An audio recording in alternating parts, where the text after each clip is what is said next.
नमस्कार, आपका स्वागत है गपशप न्यूज में।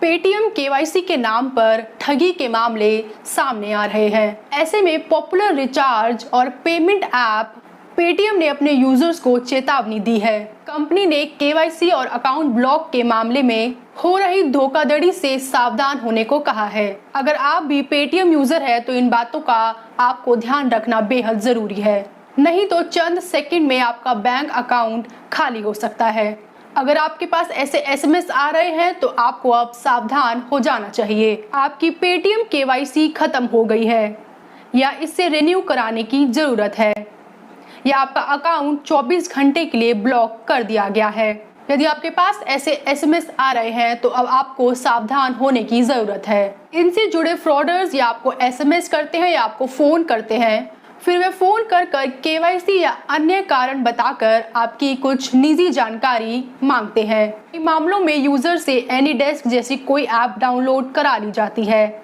एनीडेस्क, टीम व्यूअर या क्विक सपोर्ट जैसा ऐप इंस्टॉल होने के बाद एक 9 डिजिट का कोड जनरेट होता है। वही यूजर से इस कोड की मांग करते हैं। कोड मिलते ही हैकर्स को आपके फोन का एक्सेस मिल जाता है। अब वे आपके फोन की स्क्रीन को आसानी से ट्रैक कर लेते हैं।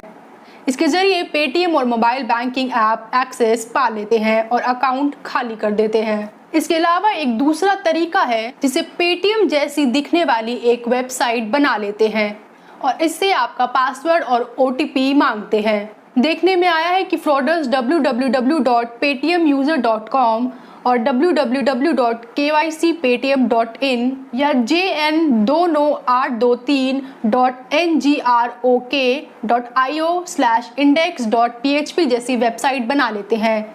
ये देखने में ऑफिशियल वेबसाइट लगती है, लेकिन असल में ये फर्जी होती है। यूजर जैसे ही वेबसाइट पर अपनी जानकारी सबमिट करते हैं तो ये हैकर्स को मिल जाती है। अगर आपको इन फ्रॉडर से बचना है तो इन बातों का आपको रखना होगा ध्यान। पेटीएम केवाईसी हमेशा कंपनी का आधिकारिक स्टोर या उनके भेजे गए प्रतिनिधि के जरिए ही कराए। पेटीएम कभी भी ऑनलाइन केवाईसी का एसएमएस नहीं भेजती। कंपनी के मैसेज में सिर्फ अपॉइंटमेंट तय करना या करीबी केवाईसी पॉइंट लोकेट करने का लिंक होता है। कंपनी कैशबैक के लिए कोई लिंक नहीं भेजती। आपका कैशबैक सीधे आपके पेटीएम वॉलेट या बैंक खाते में जमा हो जाता है।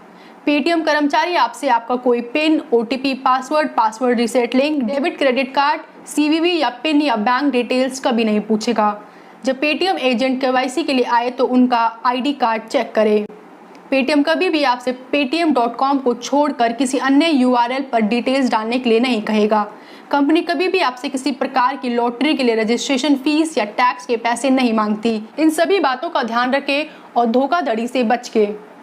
इस खबर में फिलहाल इतना ही। फिर मिलेंगे एक दूसरी खबर के साथ। तब तक के लिए नमस्कार।